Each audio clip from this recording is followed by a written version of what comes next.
देवता है साहब। कैसा भी है पति पति होता है। और वास्तव में पति की अहमियत कब पता लगती है?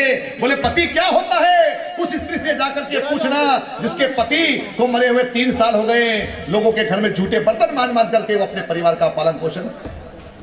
कमल जी,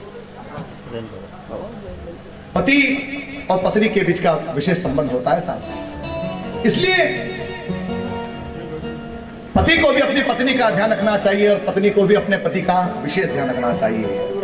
और जहां ऐसा होता है ये मानकर चलिए वहां भगवान लक्ष्मी और नारायण का वास होता है साहब। उन घरों में, उस परिवार में, उस घर में लक्ष्मी नारायण का वास। अरे बिराजो आप, बिराजो यार।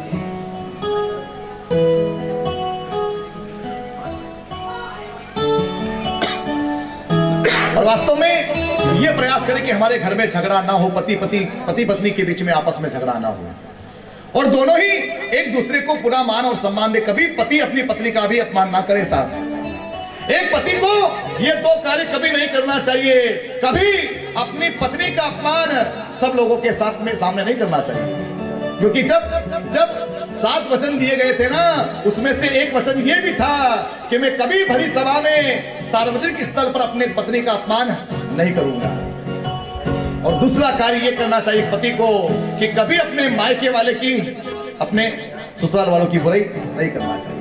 अगर ऐसा रहा तो ये मान करके चलिए कि आपका घर वास्तव में मंदिर के समान होगा साहब। और एक पत्नी का भी ये कर्तव्य है कि कभी अपने सास ससुर का अपमान ना करे, क्योंकि एक माँ ने जन्म देकर के हमें दूसरी माँ के हाथों पे सौंप दिया साहब। पार्वती जी जब विदा हो रही थी ना, तब माता मैना ने यही कहा कि बेटा तू जा तो रही है पर एक काम करना। बोले क्या? बोले करे सदा शंकर पद पूजा, नारी धर्म पति देव ना, सदैव अपने पति की सेवा, अपने पति की आज्ञाकारी बनने रहना साहब। ये पहले के जमाने में होता था, आज भी लड़कियां विदा होती है तो माँ उपदेश देती है साहब। पहले कहती थी कि बेटा अपने पति के सामने ज्यादा बोलना मत, घर में सास कुछ कह दे, ससुर कह दे, बड़े बूढ़े कहना तो सुन लेना, सामने मत बोलना। और आज अभी एक विवाह में मुझे जाने का अवसर आया तो माँ कह रही थी अपनी बेटी से कि बेटी चिंता मत करना, अगर ससुराल वाले कुछ भी कहना बस मिस कॉल कर देना, आकर के सालों की टांग तोड़ देंगे।